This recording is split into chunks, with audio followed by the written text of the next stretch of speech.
The 2023 NBA Draft Lottery was last night, and I was really happy with how it ended up. I'm pretty cool with Victor Wembanyama being a San Antonio Spur. I'm also fine with the Hornets getting picked 2 and the Blazers getting picked 3. I'm sorry, Rockets and Pistons fans, about your teams dropping. So I'm going to be giving you guys my full first round post-lottery mock draft today. We'll hop right into it, but before we do, can you drop a thumbs up if you guys do enjoy these? Also, subscribe if you're not already. I'm going to be posting so much draft content leading up to the draft next month, and we're also so close to 100k, so please subscribe. And yeah, I already spoiled it, but Victor Wembanyama, number 1 overall pick. This pick was also made over a year ago. Whoever got the rights to take him was going to do so. They go from David Robinson, generational center, to Tim Duncan, generational big man, to Victor Wembanyama, another generational center, the most hyped up prospect we have seen since LeBron James. He will need to work on maybe his three-point shooting. He also has some injury concerns, but he is almost as perfect as a prospect as you can see. Him and Jeremy Shohan are going to be so much fun to watch in that front court. Also, you got Keldon Johnson, Devin Vassell. Maybe they also add a point guard throughout free agency, maybe a veteran like a Fred VanVleet. The San Antonio Spurs are going to be a lot more entertaining next year, I'll tell you that. Next up, we have the Charlotte Hornets. Now, when this pick was announced, I was going back and forth. Do they take Miller? Do they take Henderson? For fit, obviously Miller would make a little bit more sense because you already have your franchise point guard in LaMelo Ball. But when you're in this position, when you already have your point guard and maybe there's another one on the board, you don't worry about that. You take your best player available. The Pistons did it last year. They took Jaden Ivey when they had Katie Cunningham. Back in 2020, the Kings had De'Aaron Fox, and they still took Tyrese Halliburton. And you know what? You can move somebody like a Halliburton for a guy like Domantas Sabonis. So you worry about that down the line. You take the best player available when you don't already have like that much young talent as it is in Charlotte. Go out, take Scoot Henderson, worry about it down the line, take the second best player in this class, in my opinion. So at number 3 here, now, when I do my next mock draft with trades, I might mock a trade here. If the Blazers could get a deal around maybe Brandon Miller and another player for like a Pascal Siakam or Paul George, I think they would do that. Unless they are like, all right, Brandon Miller could help us win now with Damian Lillard, or this means that they might trade Damian Lillard. There's going to be a lot of different opinions on what the Blazers should do here at 3. For now, though, I'm going to have them select Brandon Miller, my third player in this class. A lot of people will compare him to who I just mentioned, Paul George. In my opinion, he plays a little bit more like Michael Porter Jr., or I think that's how his game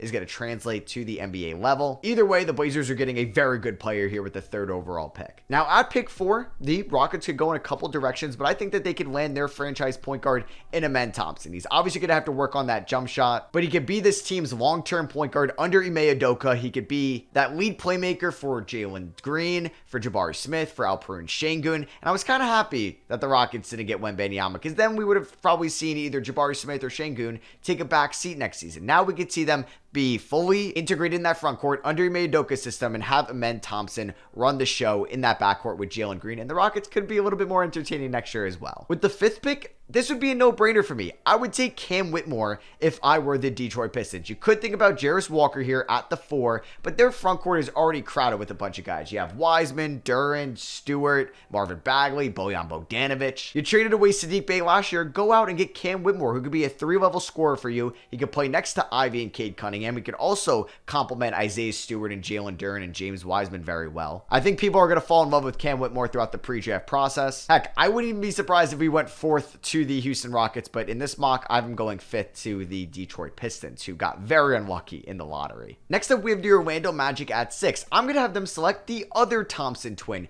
in Ausar Thompson here. They kind of need that 2-guard spot with Fultz running the show, and then you have Franz Paolo Carter Jr. in that 3-4-5. So Ausar Thompson could maybe be your long-term shooting guard. He definitely, like his twin, needs to work on his jump shot, but between his first overtime elite year and his second, his jump shot improved, his efficiency went up, his form looked better, and in the overtime elite playoffs, he did shoot fairly well from 3. So that's something he's going to have to work on, and I think he could do it in Orlando. And yeah, like, you're adding him to another great young core over there in Disneyland, and they also have another pick at 11, so the Magic could do a ton of things here. Hey, maybe they even trade up in this draft as well. And Jarris Walker falls right into the Pacers' laps. Oof.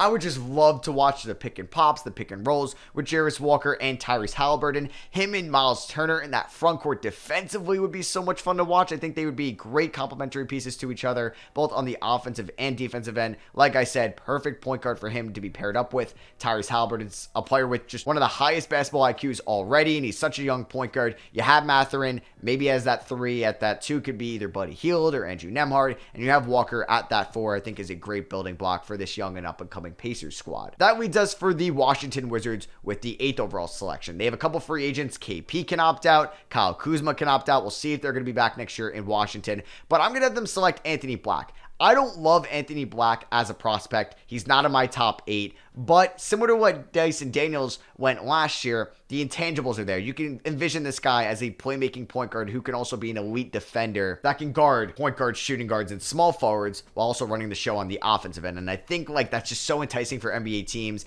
and the Wizards desperately need that point guard. They haven't had that long-term point guard basically since John Wall, and he got traded, 3 years ago now? Bradley Beal, not a great defender, is your franchise player at the shooting guard position, so Black can help him out on the defensive end. That leads us to the Utah Jazz with the 9th overall pick, and Taylor Hendricks, I think, is perfect. Now, yes, he's not Wembanyama because you could have had Lowry at the 3, Wemby at the 4, Kessler at the 5. But you know what? Let's run Taylor Hendricks at the 4 with Kessler at the 5 and Lowry Markkanen at the 3. They could also be a point guard team here because there is a ton of point guards still on the board. But I'm going to have them select Taylor Hendricks here with the 9th overall pick. I think he for sure should be a top 10 pick. Somebody that's similar to Jarvis Walker, can shoot the 3 ball as the power forward spot, but also is a physical defender, and he could be that perfect modern day stretch 4 for the Utah Jazz. That leads us for the Dallas Mavericks with the 10th overall pick. I don't love them taking maybe a point guard here, but they desperately need defense, and that can be Cason Wallace. He's looked as one of the best perimeter defenders, if not the best perimeter defender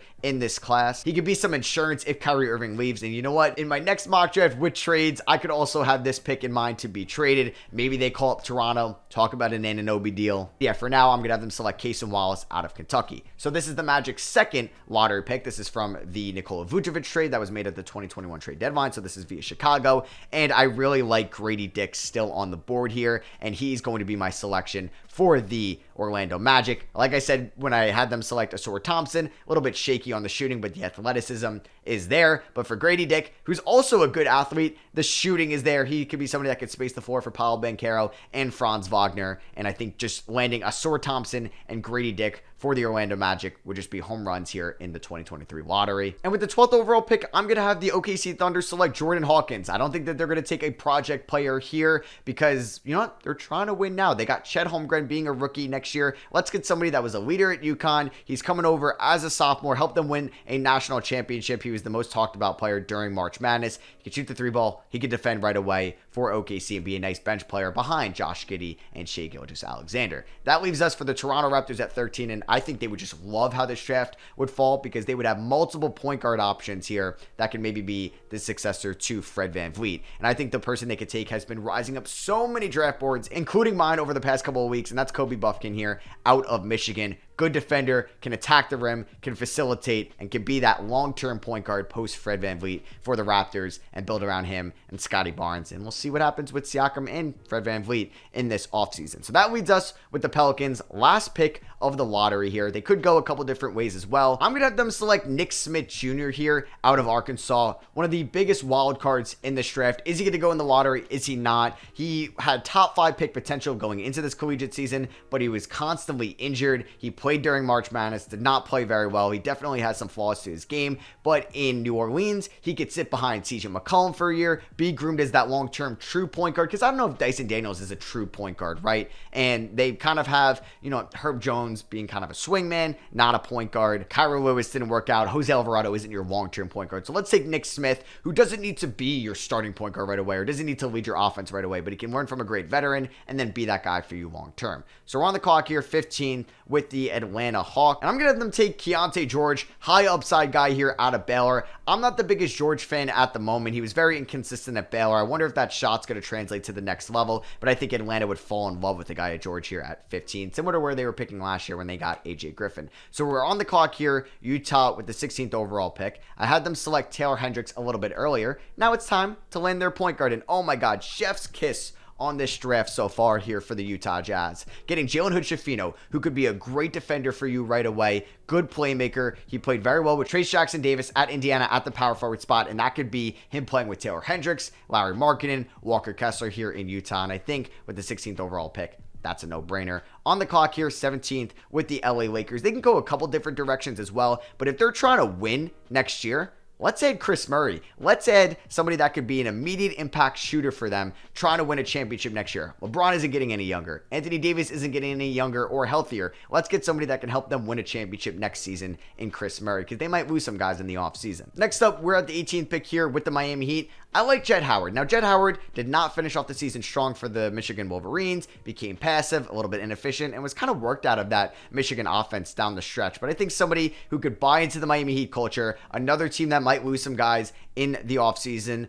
They might lose Gabe Vincent. Victor Oladipo might be hurt next year. So we'll see what they do in those guard spots, and Kyle Lowry's going to be a year older. Let's take Jett Howard, who could be a nice scoring wing for them. We have the Warriors here at 19. I think they can go the project route as well. So I'm going to have them select Ryan Rupert, another player out of France, more of a project guy, maybe somebody that's not going to help them right away. I don't really know how this Warriors team is going to look next season. I know I'm going to be all over them left and right, just all over the place in their mocks. Are they going to take somebody that's a project player? Are they going to take a big man? Where's Draymond going? Where's Jordan Poole going? It's going to be a head scratcher trying to predict this Warriors pick. But for now, I have Ryan Rupert. At 20, I'm going to have the Houston Rockets select Leonard Miller. I love Leonard Miller as a prospect coming out of the G League Ignite. I think the 20th pick is a perfect spot, especially if it's your second first-round pick here for the Houston Rockets. You add Amen Thompson, you add Leonard Miller. I would just love this draft for them. Somebody that could be a great slasher, rebounder long-term for the Rockets. So with the 21st pick here, the Nets from the Suns, I'm going to have them select Bilal Coulibaly. I'm definitely butchering that. I'm trying to learn how to say it properly. It's kind of tough to say his name, but he's been somebody that's also been rising up some draft boards, played on the same team as Victor Wembanyama, so people are watching plenty of his film as well, and he's going to be the Nets' first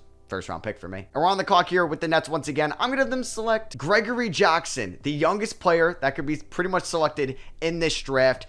Probably should have stayed at high school another year. He was very inconsistent on South Carolina, but they were just kind of a mess of a collegiate team. He has his flaws for sure, turns the ball over a lot, is not a great playmaker, but if his shot translates to the next level, and a lot of scouts, analysts are predicting that's going to happen, he could be a steal for the Nets here at 22. Blazers at 23, hey, if they're not trading Damian Lillard, let's take Bryce Sensabaugh, one of the top scoring freshmen in college last year at 23. At 24, I'm going to have the Sacramento Kings select Derek Lively, pretty much a prototypical center, can't really do a lot with the ball in his hands, not a shot creator at all, but he is a shot blocker and can be a very good backup rim protector for the Kings that can replace like those Alex Len, Rashawn Holmes minutes next year. 25, we have the Memphis Grizzlies. I think they could take a project player as well, James Najee, similar to Lively, kind of as that prototypical center, but he might need a little bit more time to develop. I feel like Memphis, they just have so much depth that could work out there. Pacers here at 26. Maxwell Lewis. Oh man, if you get Jarris Walker and Maxwell Lewis in this class, I would just love that. One of the most efficient scorers at the rim, could be a great bench piece. Or hey, start if you love Mathurin in that 6-man role. Hornets at 17. Let's take Noah Clowney. I have a first-round grade on him. I think this is a good spot for Charlotte, ending up with Scoot Henderson and Noah Clowney, a great bench piece. He was a top 10 prospect pretty much going into last year's collegiate season, but was just injured the whole year. Wasn't very efficient, but he has that potential, and if he stays healthy and he buys in, could be that 3-and-D guy that you're looking for when your team is eventually competing. Pacers' third first-round pick here. Let's take Sidi Sissoko, who could be another project player as well, but somebody that has just such high upside. And the Pacers do have a high second-round pick that they could use on Sissoko as well. But I think getting that 4th year, that 2-year team option add-on is very valuable for Sissoko there in the first round. Last pick, LA Clippers here. They probably need somebody that can help them win right away. I'm not buying the Bobby Klintman draft, or is that? I'm not buying the Bobby Klintman like hype. Wake Forest wing. Kevin O'Connor tweeted about him the other day that he could potentially go in the lottery. When he averaged like 4 points at Wake Forest, he was on nobody's radar. It's really weird for me. I'm going to have the LA Clippers take Terquavion Smith here. Also thought about Andre Jackson, Colby Jones, Trace Jackson-Davis. They can go a ton of routes here. Marcus Sasser as well could be a first round pick. Ricky Council, Jalen Wilson. There's a lot of guys here that could potentially go in the first round. But yeah, I'm going to have them take Terquavion Smith here, the sophomore out of North Carolina State. So yeah, that is my post-lottery NBA mock draft. Let me know if you like the the player that I had going to your favorite team down below, or if you would have done anything differently. Next week, I will have my GM mock draft out. That is what I would do if I was in that position, not what I think that these teams would do. And then I'll also have another mock draft out with trades. I also plan on doing collab mock drafts. So if there's any other YouTubers or draft guys that you want me to reach out to and see if they want to do a collab mock draft, let me know. But yeah, drop a like if you guys do enjoy the draft content. I love you guys. I'm so excited for draft season. I'll catch y'all on the next one. Peace.